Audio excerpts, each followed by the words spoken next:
Assalamualaikum warahmatullahi wabarakatuh. Halo teman-teman, pernah gak sih kalian berpikir apakah manusia memerlukan karbon dioksida ya? Padahal yang kita ketahui selama ini manusia kan membuang karbon dioksida. Tapi pada kenyataannya manusia juga memerlukan karbon dioksida loh.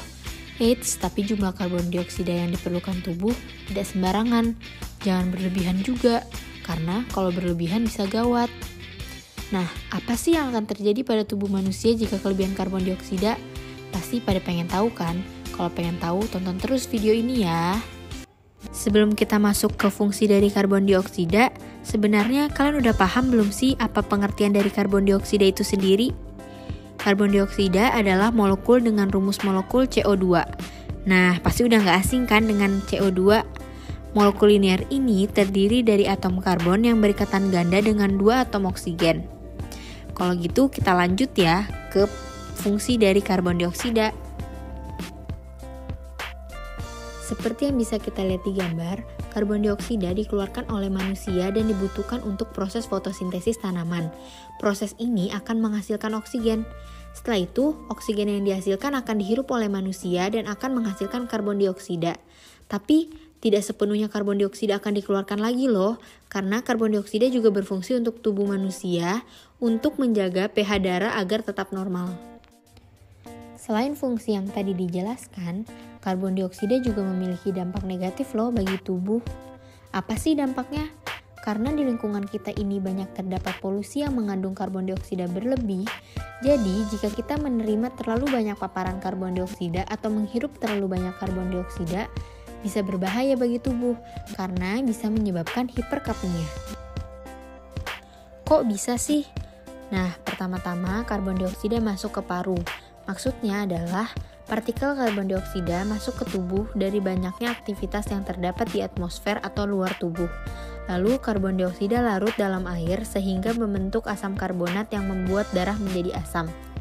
Setelah itu, darah tadi melewati membran alveolar kapiler dan masuk ke aliran darah. Sehingga dari situ dapat disimpulkan bahwa fungsi dari karbon dioksida adalah menjaga keseimbangan pH darah. Tadi sebelumnya sudah sempat menyinggung hiperkapnia kan?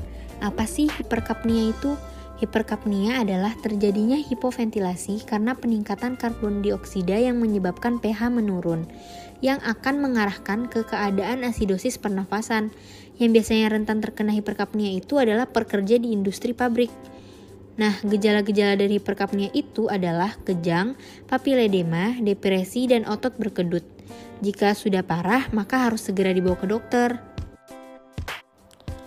Yang pastinya, tubuh juga memiliki kompensasi pada saat terjadi kelebihan karbon dioksida.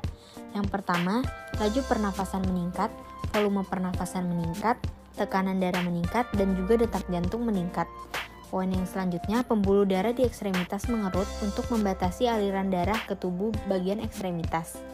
Lalu yang terakhir, arteri di otak dan sumsum tulang belakang membesar sehingga lebih banyak aliran darah dialirkan untuk mempertahankan fungsinya.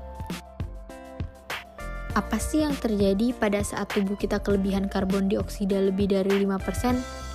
Yang pertama, terjadi kelelahan. Yang kedua, kegagalan fungsi sistem saraf pusat. Dan yang paling parah, jika tidak ditangani dengan cepat, maka akan menyebabkan kematian loh. Nah, di sini ada beberapa tips bagaimana pencegahan karbon dioksida berlebih untuk menjaga lingkungan sekitar dan juga tubuh kita.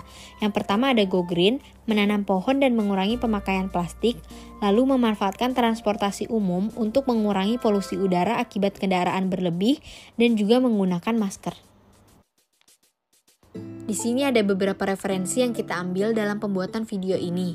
Nah, bagi kalian yang tertarik ingin masuk Fakultas Kedokteran, mari bergabung bersama kami di Fakultas Kedokteran Universitas Islam Malang. Bagi kalian yang berminat, bisa klik link di bawah sini ya. Sekian dari kami.